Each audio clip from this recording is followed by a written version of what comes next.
ओम शांति। आज है 26 मई 2022। आज सदगुरुवार के दिन हमारे प्यारे प्यारे बाबा हम प्यारे प्यारे बच्चों को प्रातः मुरली में मधुबन से हमें वरदान उनसे हमारी झोली भर रहे हैं। हमें आज मेन पॉइंट में बाबा बताते हैं कि आपको विजय माला में आना है तो निश्चय बुद्धि होनी चाहिए बाबा पर। निराकार बाप हमें पढ़ाते हैं, इसमें कभी भी संशय नहीं आना चाहिए।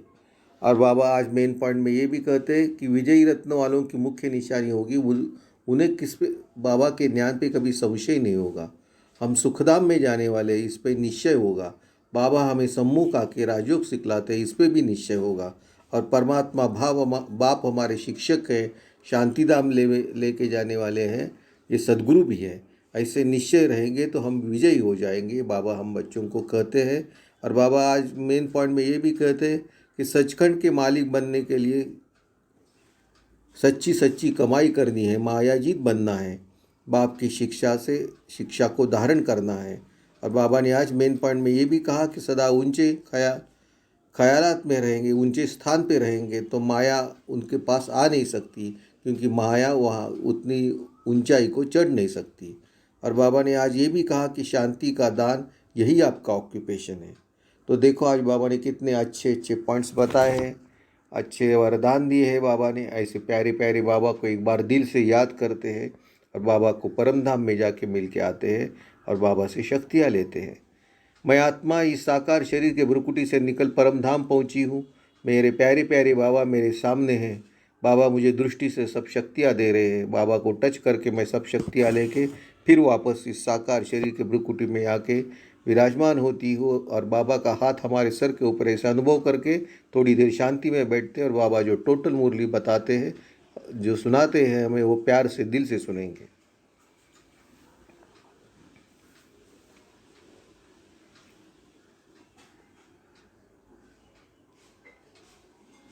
आज बाबा मुरली के सार में हम बच्चों को कहते हैं, विजय माला में आना है तो निश्चय बुद्धि बनो। बाबा कहते हैं हम बच्चों को, आपको विजय माला में आना है तो निश्चय बुद्धि बनो। निराकार बाप हमें पढ़ाते हैं, वो साथ ले जाएंगे, इस निश्चय में कभी भी संशय नहीं आए। निराकार बाप हमें पढ़ाते हैं और वो साथ लेके जाने वाले हैं, इस पे कभी भी निश्चय होना चाहिए, निश्चय नहीं होना चाहिए। ऐसा निश्चय ही होना चाहिए, कभी संशय नहीं आना चाहिए। ये बाबा का कहना है कि ये चीज़ पे, ये जो बाबा बातें बताते हैं उस पर निश्चय होना चाहिए। और आगे बाबा ने प्रश्न उत्तर में बाबा ने कहा है कि विजयी रत्न बनने वालों की मुख्य निशानी है कि उन्हें कभी भी संशय नहीं आएगा, वह निश्चय बुद्धि होंगे। उन्हें निश्चय होगा कि यह संगम का समय है, अब दुखधाम पूरा हो सुखधाम आना है। दुखधाम पूरा हो सुखधाम आना है। बाप ही राजयोग सिखला रहे, वह देही अभिमानी बनाकर साथ ले जाएंगे। बाबा ही हमें देही अभिमानी बनाकर साथ ले जाने वाले। वह अभी हम आत्माओं से बात करते हैं, हम उनसे सम्मुख बैठे हैं। और बाबा थर्ड पॉइंट में वो उसमें बताते प्रश्न उत्तर में, परमात्मा हमारा बाप भी है, राजयोग की शिक्षा देते हैं इसलिए शिक्षक भी है, और शांति धाम में ले जाए इसलिए सद्गुरु भी है। ऐसे निश्चय बुद्धि हम बाबा के बातों पे निश्चय होना चाहिए। बाबा ने आज हमारे लिए गीत भी बताया है कि तुम्हें पाके हमने जहाँ पा लिया है। तो देखो आज बाबा ने कितने अच्छे पॉइंट्स दिए हैं। आगे बाबा ने कहा कि बाप ने बच्चों को ओम शांति का अर्थ तो समझाया है, हर एक बात सेकंड में समझने की है। जैसे बच्चे भी कहते हैं ओम अर्थात अहम आत्मा मम शरीर, वैसे बाप भी कहते हैं अहम आत्मा परधाम में रहने वाली, वह हो जाता है परमात्मा। ओम यह बाप भी कह सकते हैं तो बच्चे भी कह सकते हैं।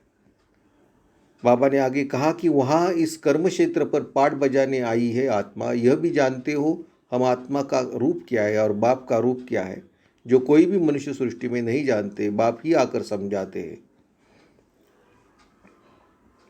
आगे बाबा ने कहा कि इस निश्चय में तुम बच्चों की विजय है, कि बाबा जो राजयोग हमें सिखला रहे हैं, सहज राजयोग और ज्ञान की शिक्षा भी दे रहे हैं, तो इस निश्चय पे तुम बच्चों की भी विजय है। विजय माला में पिरोए जाएंगे, रुद्र माला व विष्णु की माला।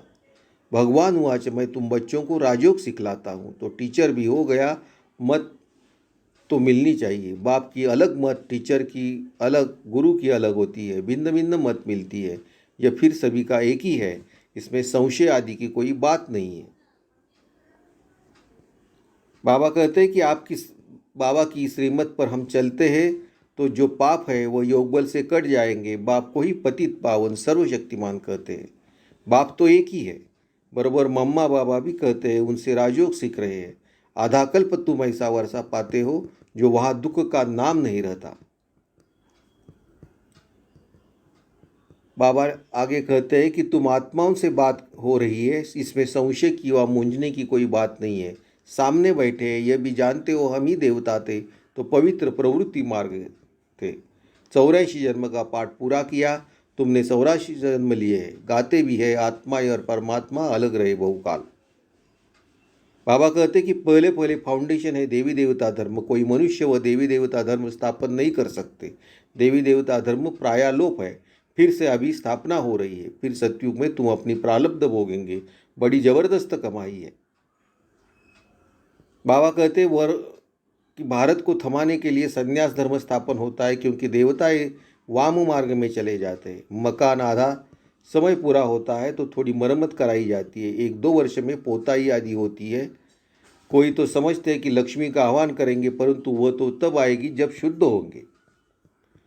बाबा कहते कि जब शुद्ध होंगे तभी लक्ष्मी आएगी। भक्ति मार्ग में महालक्ष्मी की पूजा करते हैं उनसे पैसा लेने के लिए। जगदम्बा के पास कभी पैसा नहीं मांगेंगे, पैसे के लिए लक्ष्मी के पास जाते हैं। दीपमाला पर व्यापारी लोग भी रुपये पूजा में रखते हैं, समझते हैं वृद्धि होगी, मनोकामना पूरी होती है। जगदम्बा का सिर्फ मेला लगता है तो यह जगत पिता जगदम्बा से मिलने का मेला, यह है सच्चा मेला जिससे फायदा होता है। उन मेलों पर भी बहुत भटकते हैं।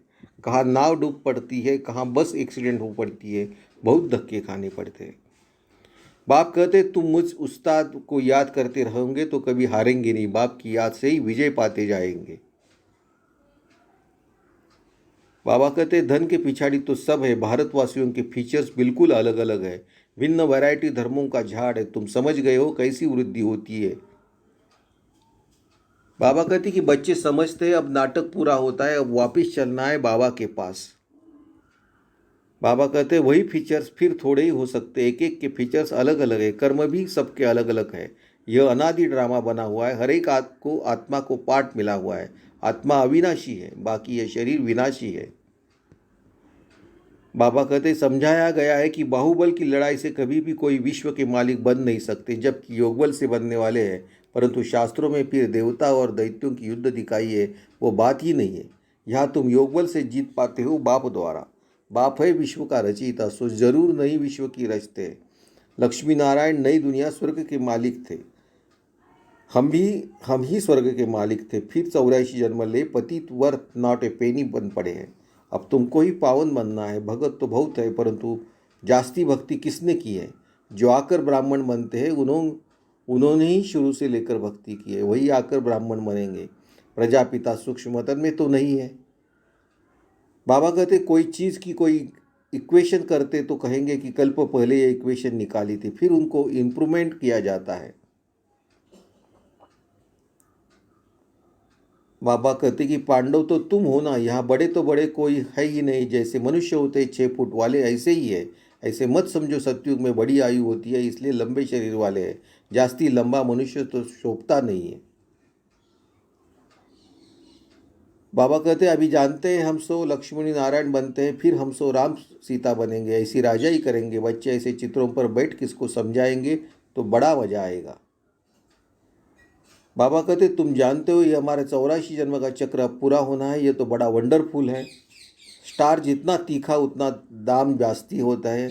अब इस एक स्टार में कितना सारा ज्ञान है। गाते भी है भ्रुकुटी के बीच में चमकता है अजब सितारा। बाबा कहते ऐसे बहुत ध्यान में जाते तो तेजोमय जो कहते वो साक्षात्कार हो जाता है। अभी तुम समझते हो कि परमात्मा स्टार मिसल है। तो देखो आज बाबा ने कितने अच्छे अच्छे पॉइंट्स बताए, अच्छे वरदान दिए हैं आज सदगुरुवार के दिन। तो ऐसे प्यारे प्यारे बाबा को एक बार याद करते हैं और परमधाम में जाके मिल के बाबा को आते हैं, शक्तियाँ लेते हैं। मैं आत्मा परमधाम पहुँची हूँ, बाबा मेरे सामने है। बाबा से मैं दृष्टि लेके सब शक्तियाँ लेके बाबा को टच करके मैं सब शक्तियाँ लेती हूँ और फिर वापस आके ही साकार शरीर के भ्रुकुटी में विराजमान होती हूँ। बाबा का हाथ हमारे सर के ऊपर ऐसा अनुभव करके थोड़ी देर शांति में बैठते, जो भाव धारणा और वरदान देते वो हम धारण करेंगे।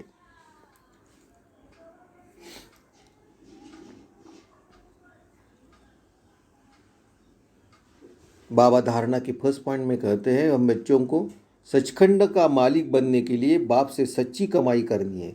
बाप जो उस्ताद है उसकी याद में रह मायाजीत बनना है। आगे बाबा धारणा के सेकंड पॉइंट में कहते हैं, बाप से बेहद का वर्षा लेने के लिए बाप की जो भी शिक्षाएं मिलती है उन पर पूरा ध्यान देना है, उन शिक्षाओं को अच्छी रीति धारण करना है।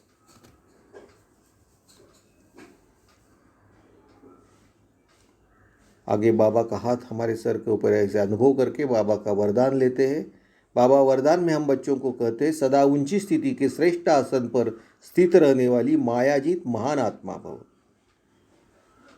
बाबा वरदान का एक्सप्लेनेशन देते हैं, जो महान आत्माएं हैं वह सदैव ऊंची स्थिति में रहती है।